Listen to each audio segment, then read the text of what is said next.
Hey guys, this is an instructional video on how to break down the poetry portion of the AP Literature test. The example I'll be using is directly off the 2003 AP Literature tests. The suggested time, 40 minutes, doesn't really feel like a lot, which is true, and you may feel the need to rush like I constantly do for the reading. But don't do that. Carefully read the prompt, because it always tells you what you need to do. Skimming it or skipping it entirely will prove detrimental to your score. So the first step is to carefully read the instructions and look for what it's telling you to do.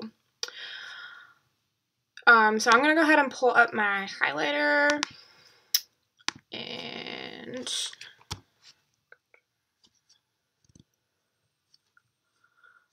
control so that I can highlight. Okay, so it tells us the following poems are both concerned with Eros, the god of love in Greek mythology.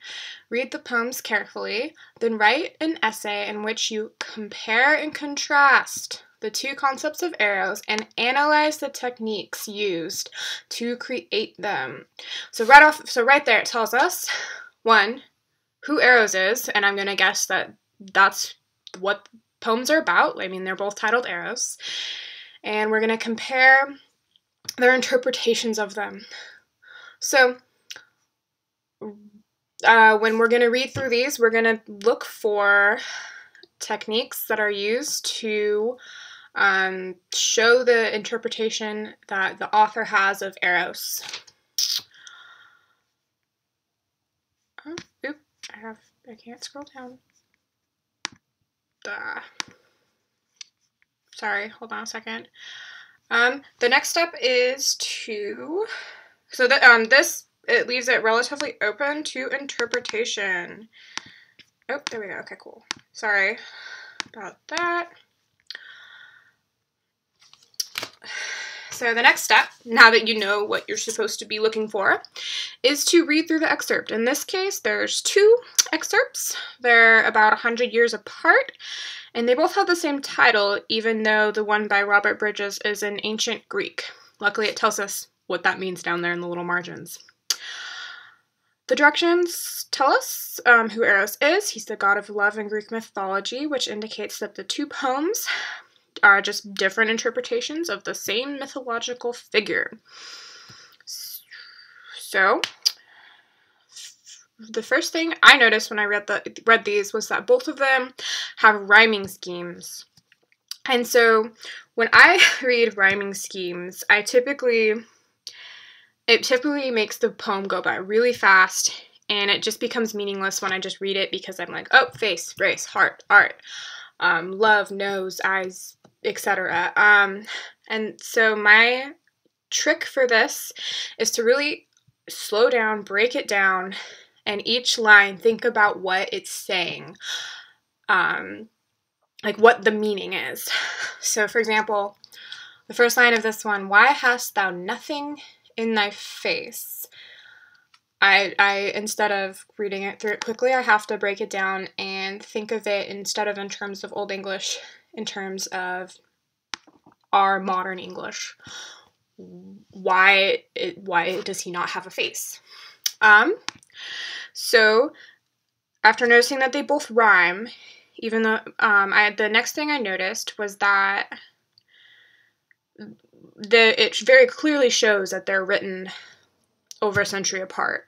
The first one is very old-fashioned English, like full on ohs and thous, and the second one is much more modern and is very rough. The diction I found was very rough and very a lot of slang. So my next thought was, well, that's colloquialism, especially in Stevenson's poem.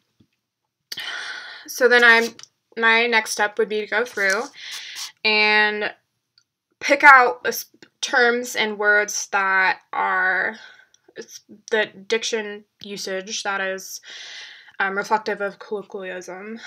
For example, thug,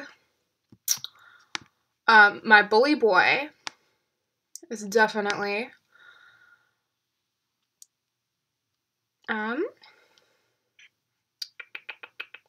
So those are some examples of that. Also, it's just very informal. So that's definitely what my first point would be in this. So since it's asking us to compare and contrast, I would definitely contrast the different styles of the authors.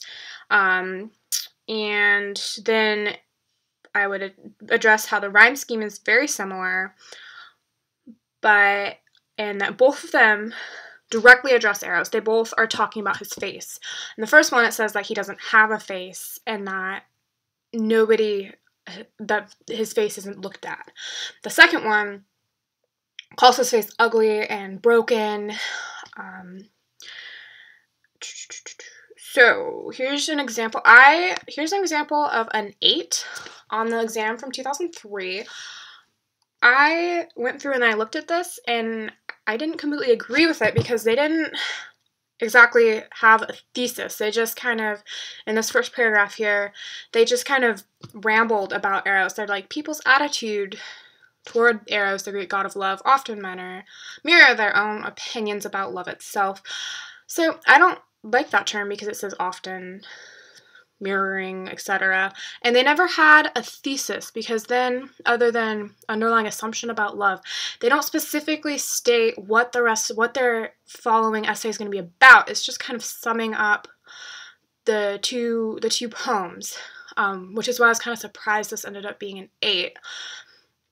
Further on, they did then go on and do a pretty good job about analyzing it.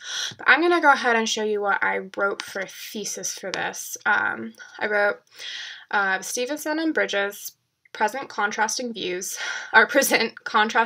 on love, and identically titled poems Eros. While both poems personify Eros via apostrophe, the vastly different styles, Stevens' colloquialism and Bridges' imagery present starkly contrasting ideas.